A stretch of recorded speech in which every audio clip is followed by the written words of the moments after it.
Welcome to the Zebra Crossing. Today we have a distinguished guest, Advocate Ramesh Dube-Patil, who has been a practicing lawyer at the Bombay High Court since 1995. With a wealth of experience in both civil and criminal law, they bring a deep well of legal knowledge and practical insights. We are excited to have them here to discuss the topic of arbitration and share their expertise with us. Welcome to the Zebra Crossing. Thank you. First of all, could you tell us a little bit about yourself, your education, and your journey till now? I completed my graduation, that is in arts. I completed BA in 1991. Thereafter, I did 3-year LLB course, which I completed in 94 from Government Law College, Mumbai. And from 95 onward, I am in practice in Mumbai, in different courts, different law forums. What inspired you to become an advocate? Why did you choose the field of law? That is because of my father.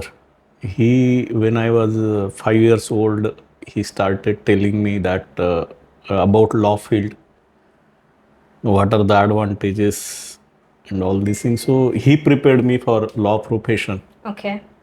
And I think this is the right choice for me. I am not regretting. Okay. First of all, can you tell us what is the difference between a lawyer, an advocate, and a judge? Lawyer and advocates more or less same. Those who have completed a law, obtained sanad, they are advocate and they can represent the client in court. So after you get a law degree, you need to obtain a sanad for bar council, state bar council, whichever state you want to practice. So one needs to obtain a sanad from bar council. Then after sanad, you can represent clients in court, and those are generally called advocates. Okay. For those who might not be familiar, can you explain what is arbitration and how it is different from traditional court legislation?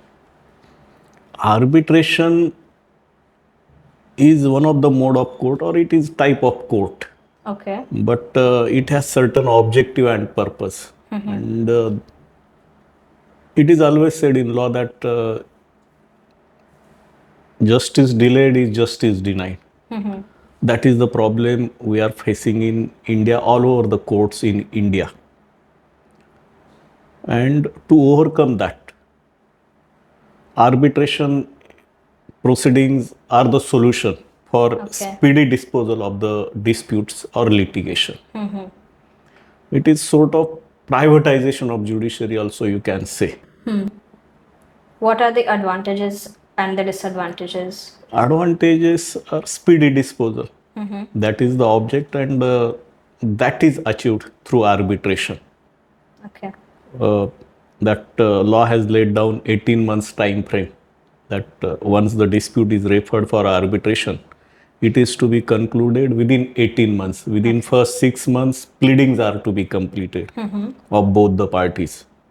So certain restrictions are there, and time-bound program is provided in the law of arbitration itself.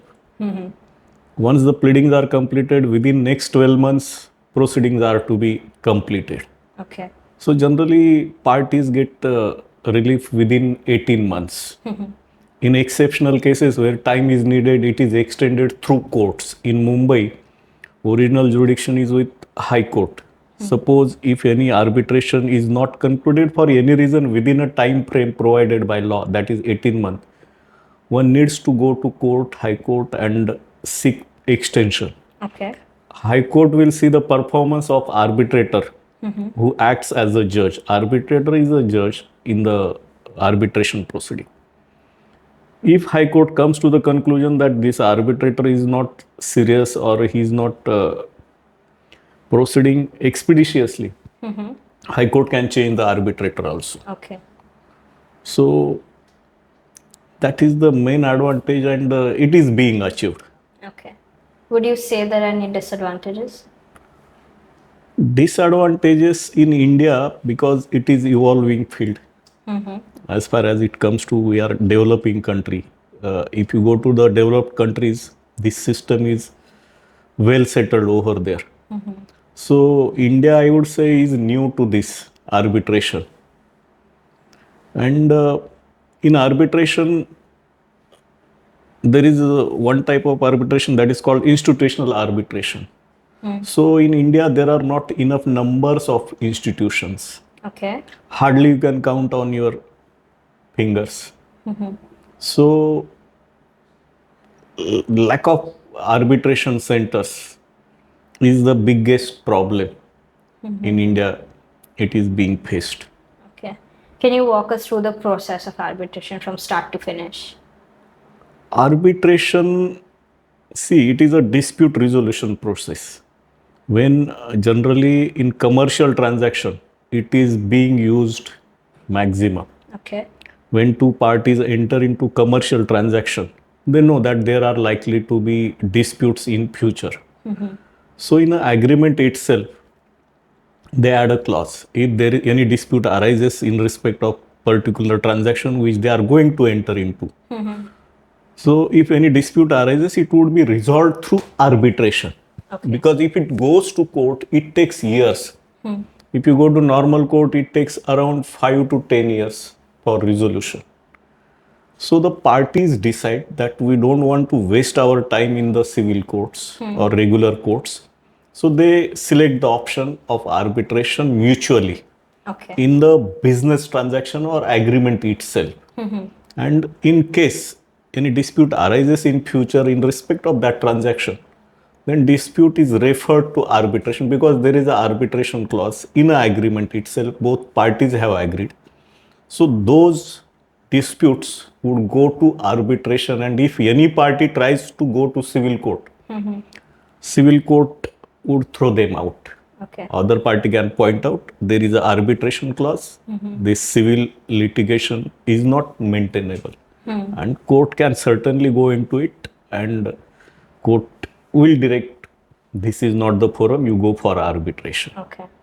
What are some of the misconceptions about this? Misconceptions, see, India is a vast country. Rural area, urban area. So in rural area, if you go, nobody knows about this. Even lawyers also practicing out of metropolitan cities, lack of awareness about arbitration. And there is no misconception, but the unawareness. Awareness is not there, and then again, lot of time is wasted in courts. Okay. Not only time, it is wastage of resources also. So if any civil transaction is there, and if it dispute enters into civil court, so now civil contracts, amounts are involved in thousands of crores of rupees. And if that dispute is stuck in a civil court, it takes 10 years, 15 years to resolve. And if it goes in appeals up to Supreme Court, then sometime 50 years. Okay. So that amount which is involved in the transaction gets stuck. That's why foreign investors are afraid to enter into India and have transactions. So this is one of the assurance for foreign investor that we have arbitration system here. So don't be afraid that it would take years and your resources would get stuck in the court proceeding. So that is one of the way to assure the foreign investor that we have speedy disposal of disputes. You mentioned the vital role of an arbitrator. How do the parties choose an arbitrator? It is again arbitration clause decides. Now, for example, that parties enter into an agreement and they add an arbitration clause. That arbitration clause can decide that arbitrator would be appointed by any of the parties. For example, there is A party and there is a B party. So parties can agree that A would appoint the arbitrator. Okay. In case dispute arises, then party A would appoint arbitrator. If there is no such provision made in the arbitration clause, then each party appoint one arbitrator. Suppose there are two parties in a dispute. Generally, there are civil transactions, there are two parties.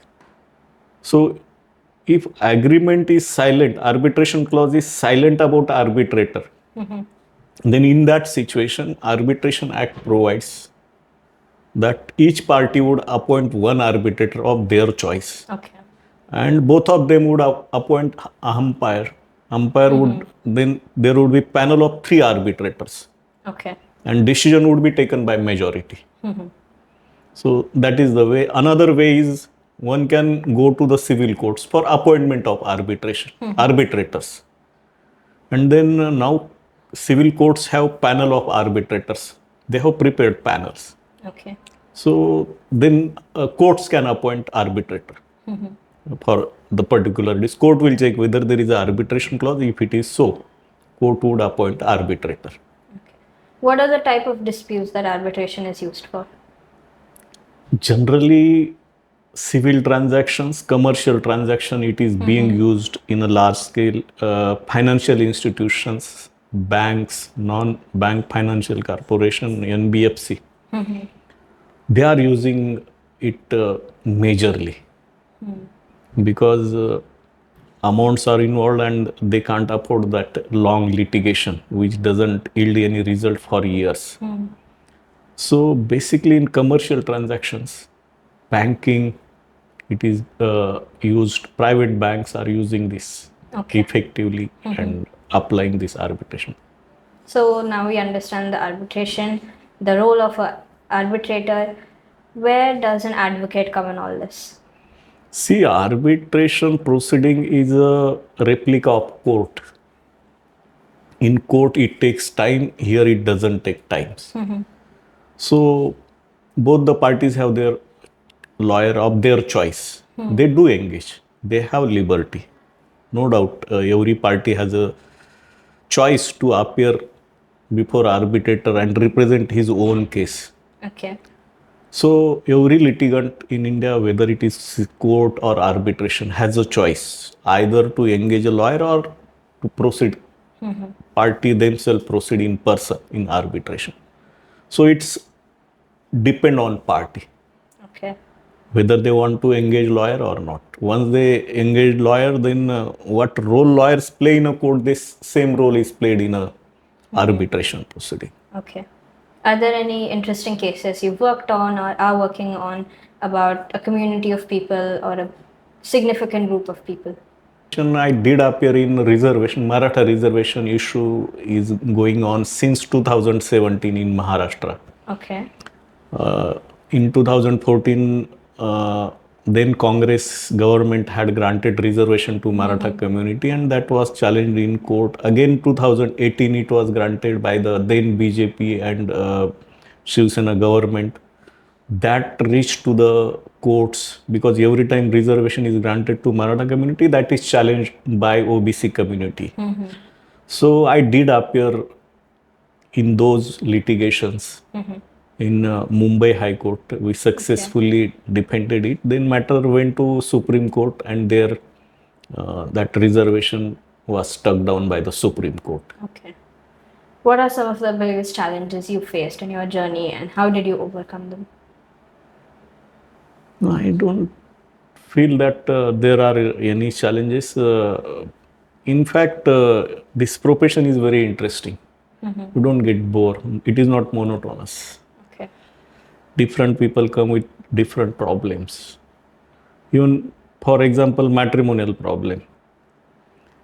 Every dispute or every client comes to you, it has a different angles, dimensions. And one more aspect, this is the only profession. Law profession is the only profession which is called learned profession. Okay. So you keep on learning. If you like learning, then you enjoy it. Okay. And I didn't find any challenge. What advice would you give to students or the youth of today if they're trying to enter this field? No, if they should understand what is law profession. If they like, they should enter. If you don't like, only because somebody says one should not come to this profession, or either I will say to any profession. Whomsoever want to select career, he should select of his or her choice. If you like any particular thing and if you do, you enjoy it. Once you enjoy it, then you learn it. And you are bound to succeed over there. So before coming to this profession, please understand it, I would say. And if you feel, if you like it, then one should enter. Okay. So those are all the questions I had for you today. Thank you so much for your time. Do you have any final thoughts or key takeaways you would like to share? It's interesting and it is challenging, and every day you keep on learning. Nobody can say that I am in a practice for 30 years, 40 years, and I know the complete law, because law is also continuously evolving. Every matter has a different dimension, different aspects. So you have to be on your toe. Okay.